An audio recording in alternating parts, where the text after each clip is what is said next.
새벽기도에 나오신 믿음의 성도님들을 주님의 이름으로 환영합니다. 이 시간 마음 모아 샘물의 기도를 하나님께 드립니다. 마음 모아 샘물의 기도를 하나님께 드립니다. 낮에는 여호와의 구름이 성막 위에 있고 밤에는 불이 그 구름 가운데에 있음을 이스라엘의 온 족속이 그 모든 행진하는 길에서 그들의 눈으로 보았더라. 아멘. 오늘도 우리의 삶을 주님께 맡깁니다. 하나님의 동행하심과 인도하심을 눈으로 보고 경험하는 하루 되게 하옵소서. 교회와 예배를 위해 기도합니다. 구름이 회막에 덮이고 여호와의 영광이 성막에 충만하매. 아멘. 교회의 주인이신 하나님, 우리 샘물교회 가운데 충만히 임재하여 주옵소서. 온 성도가 한마음으로 예배할 때 하나님의 임재하심과 하늘의 영광을 경험하게 하시고 하늘로부터 내려오는 신령한 복을 풍성히 누리게 하옵소서. 특별히 직분자 선거를 위해 기도합니다. 지금까지 샘물의 걸음을 인도하신 주님께서 앞으로도 귀하게 쓰실 일꾼을 아름답게 세워 주옵소서. 목장을 위해 기도합니다. 이에 베드로는 옥에 갇혔고 교회는 그를 위하여 간절히 하나님께 기도하더라. 아멘. 우리의 참 목자이신 하나님, 샘물의 목장을 지켜 주옵소서. 주 안에서 서로를 용납하며 사랑하게 하시고 서로를 위해 간절히 기도함으로 기도 응답의 기쁨을 맛보는 목장 되게 하옵소서. 앞서 섬기는 목자들에게 성령의 충만함을 허락하시어 먼저 기도의 능력을 경험하게 하옵소서. 다음 세대를 위해 기도합니다. 아기가 자라며 강하여지고 지혜가 충만하며 하나님의 은혜가 그의 위에 있더라. 아멘. 하나님 아버지, 샘물의 다음 세대를 주님께 맡겨드립니다. 건강하게 자라게 하시고 주님의 지혜를 갖게 하시며 하나님의 은혜가 머무는 삶 살게 하옵소서. 악한 것을 멀리하게 하시고 주님의 거룩하심을 닮아가게 하옵소서. 입시 가운데 있는 자녀들을 기억해 주시고 끝까지 최선을 다해 하나님께 영광 올려드리게 하옵소서. 나라와 민족을 위해 기도합니다. 내 이름으로 일컫는 내 백성이 그들의 악한 길에서 떠나 스스로 낮추고 기도하여 내 얼굴을 찾으면 내가 하늘에서 듣고 그들의 죄를 사하고 그들의 땅을 고칠지라. 아멘. 만군의 주 되신 하나님, 우리나라를 불쌍히 여겨주시고 고쳐 주옵소서. 북녘 땅 가운데 다시 복음의 빛이 비치게 하시고 전쟁과 기근, 불황으로 고통받고 있는 열방 가운데 하나님의 정의와 긍휼하심이 나타나게 하옵소서. 오늘 하루도 주님 손에 우리의 삶을 맡겨드립니다. 주님의 길로 인도하여 주옵소서. 예수님의 이름으로 기도드립니다. 아멘. 오늘 새벽 우리가 함께 살펴볼 본문 말씀은 다니엘 2장 말씀입니다. 다니엘 2장 31절에서 49절까지의 말씀입니다.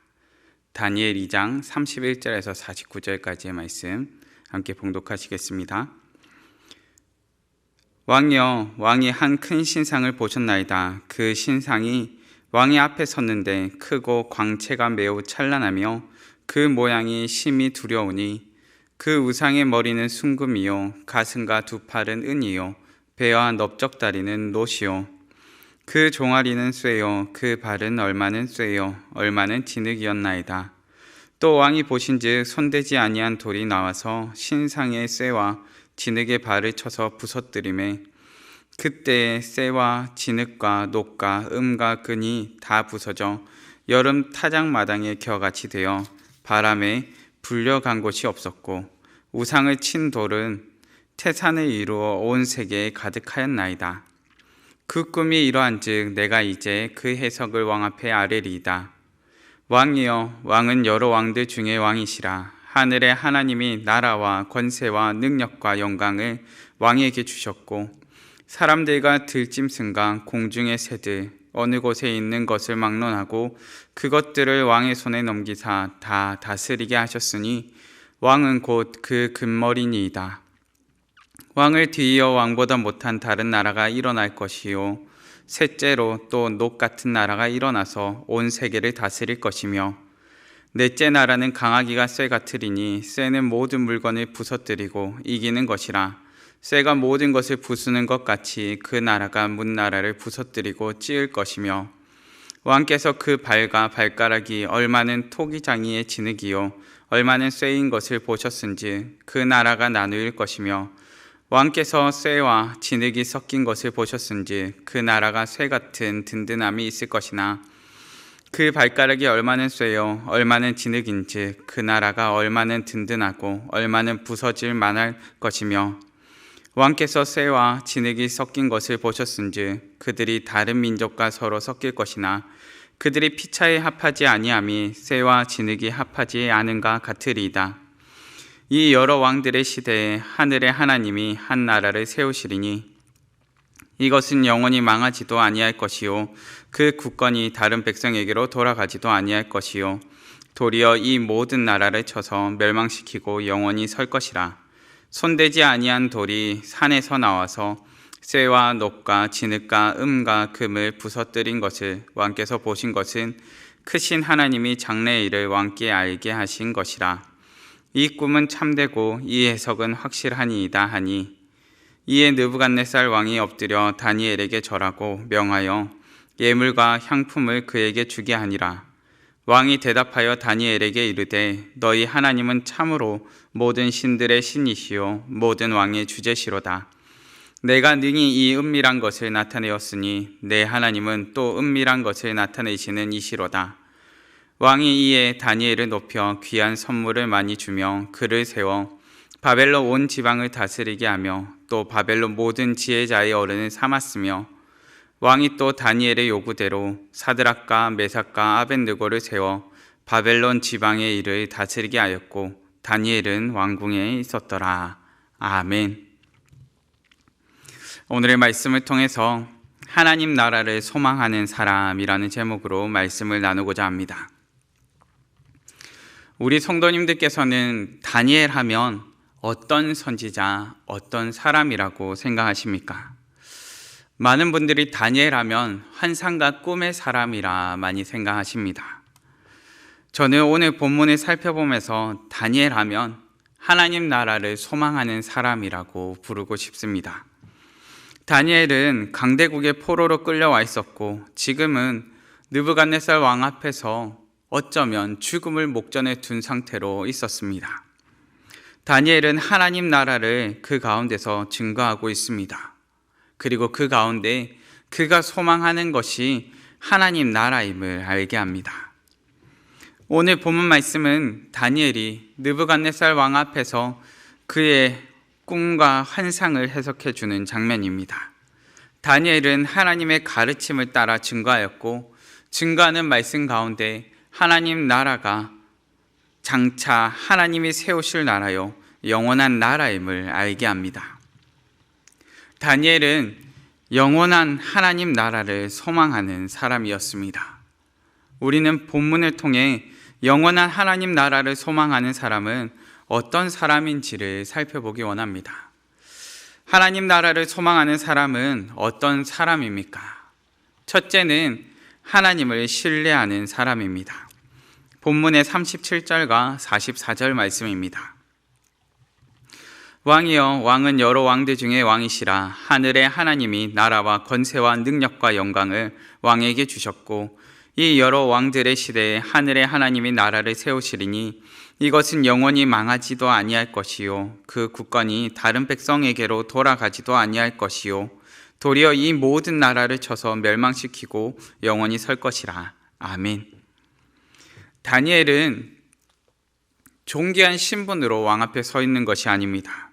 그런데 본문을 살펴보면 마치 존귀한 자가 왕 앞에 서서 왕을 가르치고 왕에게 마치 무언가를 설명하려 드는 것 같습니다. 다니엘은 왕 앞에서 그의 능력과 권세를 주신 분이 하나님이시라 말합니다. 그리고 하나님께서 영원한 나라를 세우실 것이요 왕이 다스리는 나라를 포함하여 모든 나라를 쳐서 멸망시킬 것이라 증거합니다. 곧 눈앞의 통치자 앞에서 온 땅의 통치자 되신 분이 당신이 아니라 하나님이라 말한 것입니다. 본문의 앞선 장면에서는 하나님께서 다니엘을 깨우쳐 주시는 장면이 나옵니다. 그리고 본문을 통해 왕 앞에서 겁없이 담대하게 하나님의 통치를 증거하고 있는 다니엘을 마주하게 됩니다. 다니엘이 이처럼 겁없이 왕 앞에서 하나님의 통치를 증거할 수 있는 이유는 무엇입니까? 그것은 다니엘이 하나님을 신뢰하고 있기 때문입니다. 우리는 내가 잘 될 때에만 하나님을 신뢰합니다. 내가 어려움에 빠지고 환난을 경험하고 아픔을 경험하고 있다면 하나님 어떻게 나한테 그럴 수 있어요? 라는 말이 먼저 나옵니다. 저도 그렇습니다. 힘들 때면 하나님을 신뢰하기보다는 하나님 앞에 하나님 너무하신 거 아니에요? 라는 말이 먼저 나오기도 합니다. 다니엘은 패배한 나라의 백성이요 포로입니다. 그가 포로로 끌려왔을 때 수많은 사람들은 하나님을 부정하였을 것이고 또한 하나님의 나라가 패배하였다 조롱과 비난의 말들을 쏟아내었을 것입니다. 그런데 다니엘은 하나님의 나라는 영원하며 하나님을 신뢰하라 말하고 있습니다. 하나님께서 이 땅을 통치하십니다. 하나님을 신뢰할 때 하나님의 통치가 완전히 드러나는 하나님의 나라를 소망하게 되는 것입니다. 하나님의 나라를 소망하는 사람은 어떤 사람입니까? 둘째로 하나님을 기뻐하는 사람입니다. 본문의 44절과 45절 말씀입니다. 이 여러 왕들의 시대에 하늘의 하나님이 한 나라를 세우시리니 이것은 영원히 망하지도 아니할 것이요 그 국권이 다른 백성에게로 돌아가지도 아니할 것이요 도리어 이 모든 나라를 쳐서 멸망시키고 영원히 설 것이라. 손대지 아니한 돌이 산에서 나와서 쇠와 녹과 진흙과 음과 금을 부서뜨린 것을 왕께서 보신 것은 크신 하나님이 장래일을 왕께 알게 하신 것이라. 이 꿈은 참되고 이 해석은 확실하니이다 하니. 아멘. 다니엘은 왕 앞에서 이것은 확실하다고 말합니다. 하나님께서 장차 영원히 망하지 않는 나라를 세우실 것이요 세상의 강대국들을 다 멸망시키시고 세우실 것이라 말합니다. 저는 이 장면에서 예수님께서 하늘로 올려지신 후에 제자들이 큰 기쁨으로 예루살렘으로 돌아가 복음을 전파하며 하나님을 찬송하며 경배했던 장면을 떠올리게 됩니다. 예수님을 믿는 제자들에게 망설임이 있었다면 그들은 복음을 들고 예루살렘으로 들어갈 수 없었습니다. 왜인가니까 그들 가운데는 여전히 예루살렘 성 가운데 예수님을 십자가에 못 박고 예수님 가운데 그들을 돌로 치고 괴롭히려 하고 죽이려 했던 자들이 여전히 남아 있었기 때문입니다. 그런데 예수님을 믿는 제자들이 망설이지 않습니다. 그들은 오히려 큰 기쁨을 갖고 예루살렘으로 들어갑니다. 무슨 일입니까? 큰 기쁨. 주님을 기뻐하는 자가 되자 겁과 두려움이 사라진 것입니다. 다니엘이 말합니다. 이 꿈은 참되고 이 해석은 확실하니이다. 이 표현 가운데 저는 왠지 모를 들뜸을 경험하게 됩니다. 이거 진짜 확실합니다. 이거 틀림없습니다. 아니 진짜라니까요. 예수님 다시 오신다니까요. 하나님 나라가 장차 임한다니까요. 다니엘은 하나님을 기뻐하는 사람입니다. 하나님으로부터 공급되는 큰 기쁨을 누리고 있음을 우리는 이 말씀 가운데서 발견하게 됩니다. 이 세상을 살아가는 겁과 두려움은 사라지고 하나님을 기뻐하는 자가 되어 있습니다. 우리의 모습이 세상 앞에 겁과 두려움으로 움츠러들지 않고 하나님을 기뻐하는 자로 살기를 간절히 바라봅니다. 하나님 나라를 소망하는 사람은 어떤 사람입니까? 셋째로 하나님을 예배하는 사람입니다. 본문의 46절과 47절 말씀입니다. 이에 느부갓네살 왕이 엎드려 다니엘에게 절하고 명하여 예물과 향품을 그에게 주게 아니라 왕이 대답하여 다니엘에게 이르되 너희 하나님은 참으로 모든 신들의 신이시요 모든 왕의 주제시로다. 내가 능히 이 은밀한 것을 나타내었으니 내 하나님은 또 은밀한 것을 나타내시는 이시로다. 아멘. 당대 최고의 권력자였던 느부갓네살 왕이 한낱 약소국의 포로인 다니엘에게 엎드려 절하며 그가 믿는 하나님을 경배합니다. 이 장면만 살펴본다면 느부갓네살 왕은 평생에 하나님을 찬양하고 경배하였던 자일 것만 같습니다. 그런데 우리는 느부갓네살 왕이 하나님을 찬양하고 경배하는 온전한 예배자 되었음을 말씀 가운데서도 그리고 역사적으로도 살펴보기가 참 어렵습니다. 필요와 상황에 따라 하나님을 경배하였지만 그가 정작 온전한 예배자가 되지 못하였음을 살펴볼 수 있는 것입니다. 하나님 나라를 소망하는 사람은 하나님을 예배하는 사람입니다. 우리는 예배를 통해 말씀의 가르침을 깨닫고 우리의 삶 가운데 역사하시는 하나님을 찬양하고 경배합니다. 우리가 평생에 하나님을 예배해야 할 이유는 이 땅 가운데 우리가 우리의 예배를 받기에 합당하신 유일한 분이시기 때문입니다. 이 땅 가운데는 우리가 열망하고 간절히 바라는 대상들이 너무나 많습니다.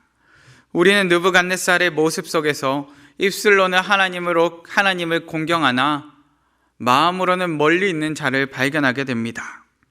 세상의 수많은 유혹들의 마음을 빼앗긴 채 끝없는 만족함을 찾고 있지만 정작 그 가운데 하나님으로부터 벗어나 있는 모습들을 발견하게 되는 것입니다. 세상의 엄청난 권력과 권세를 보여주었던 신상, 환상 가운데 드러났던 그 신상은 결국 철저히 깨어 부서졌습니다. 우리의 눈에 강대해 보이고 우리의 만족을 채우려 하는 모든 것들도 결국은 깨어 부서질 것입니다. 우리는 세상의 다른 무언가를 열망하는 사람이 아니라 오직 하나님을 예배하는 사람입니다. 하나님 나라를 소망하는 사람은 하나님을 예배하는 사람입니다. 말씀을 정리하겠습니다. 하나님 나라를 소망하는 사람은 어떤 사람입니까? 첫째는 하나님을 신뢰하는 사람입니다. 하나님을 신뢰할 때 하나님의 통치가 완전히 드러나는 하나님의 나라를 소망하게 되는 것입니다. 둘째는 하나님을 기뻐하는 사람입니다. 하나님을 기뻐하는 자로 살 때 겁과 두려움은 사라지고 담대할 수 있습니다. 셋째로 하나님을 예배하는 사람입니다. 우리가 평생에 하나님을 예배해야 할 이유는 우리의 예배를 받기에 합당하신 유일한 분이시기 때문입니다. 오늘의 사시는 믿음의 성도님들, 영원한 하나님의 나라를 소망하시기 바랍니다. 부모가 자녀에게 최고의 것을 주기를 원하듯이 하나님께서는 우리에게 그 무엇과도 비교할 수 없는 하나님의 나라를 예비해 두셨습니다. 하나님의 나라를 소망하는 자로 오늘을 사시기를 간절히 바랍니다. 다 함께 기도하시겠습니다.